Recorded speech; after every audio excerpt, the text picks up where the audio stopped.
ज्ञान वो इन्वेस्टमेंट है जिसका डिविडेंड यानी मुनाफा जीवन के अंत तक मिलता रहता है। मैं ऐसा मानता हूं कि एक सामान्य जिंदगी जीने के लिए इंसान को रोटी कपड़ा और मकान के अलावा अगर किसी चीज की सबसे ज्यादा जरूरत होती है तो वो है शिक्षा, एजुकेशन। आपके पास यदि धन है तो आप उसे गोल्ड में कन्वर्ट कर सकते हैं। धन हो या सोना, दोनों के कम होने का या खो जाने का डर हो सकता है, पर यही धन को अगर हम नॉलेज में कन्वर्ट करते हैं तो वो कभी कम नहीं होगा और ना ही उसकी चोरी हो सकती है। देखिए, जीवन में मुझे बहुत सी बातों ने प्रभावित किया है।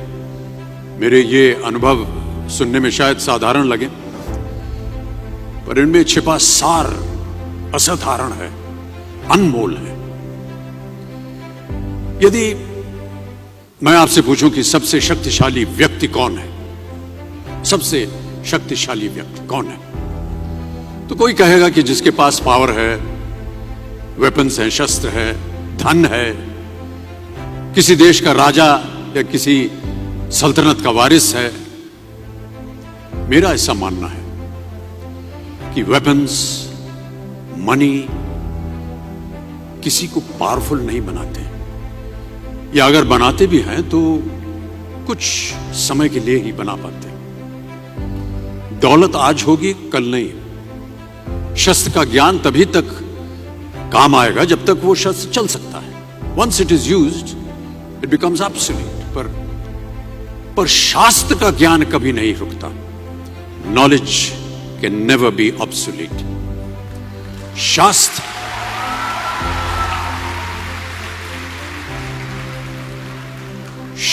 ज्ञान शस्त्र ज्ञान से ज्यादा असरदार, प्रभावशाली और शक्तिशाली होता है।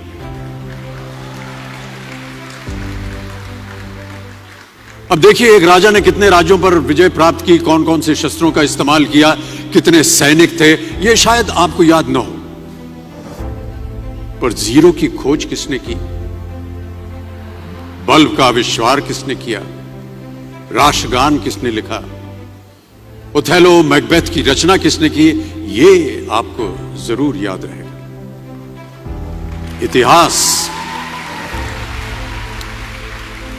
इतिहास गवाह है कि एक राजा अपनी शक्ति के बल पर केवल वहीं तक पूजा जाता है जहां तक उसका साम्राज्य फैला होता है। वो केवल अपनी प्रजा का प्रिय होता है। पर अपने ज्ञान की कीर्ति फैलाने वाले Albert Einstein, William Shakespeare, Rabindranath Tagore सिर्फ अपनी जन्मभूमि में ही नहीं बल्कि पूरे विश्व में पूजे जाते हैं। संपूर्ण मानव जाति के लिए वो प्रेरणा स्रोत बनते हैं। ज्ञान का धनी व्यक्ति हमेशा ही सम्मान और आदर योग्य होता है, क्योंकि ज्ञान वो कवच है, वो शील्ड है जो आपके जीवन में आने वाली कठिनाइयों से आपकी रक्षा करेगा। फिर किसी भी शस्त्र की आपको आवश्यकता नहीं होगी। दो चीजें इंसान यदि अपने जीवन में एक बार सीख लेता है तो वो उसे कभी भूलता नहीं। एक है तैरना, स्विमिंग, दूसरा है साइकिल चलाना।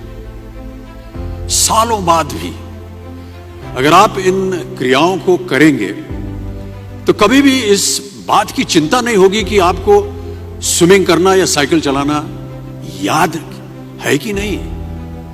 You will confidently do it. काश कि हम पढ़ाई भी इसी नजरिए के साथ करें, that when you will chase knowledge, numbers will always follow. देखिए, महाभारत में जब गुरु द्रोणाचार्य ने एकलव्य को अपना शिष्य मानने से और अपने गुरुकुल में लाने से इनकार कर दिया था, तो एकलव्य ने क्या किया, अपने गुरु की प्रतिमा, एक मूर्ति बनाई और केवल उस मूर्ति से प्रेरणा लेकर ही धनुर्विद्या सीखने में वही सफलता प्राप्त की जो बाकी योद्धाओं को द्रोणाचार्य के गुरुकुल में रहकर हुई। उस प्रतिमा के रूप में एकलव्य को हमेशा अपने गुरु के पास रहने का एहसास था। और जब गुरु साथ में हो तो सफलता हासिल करने से आपको कोई भी नहीं रोक सकता है।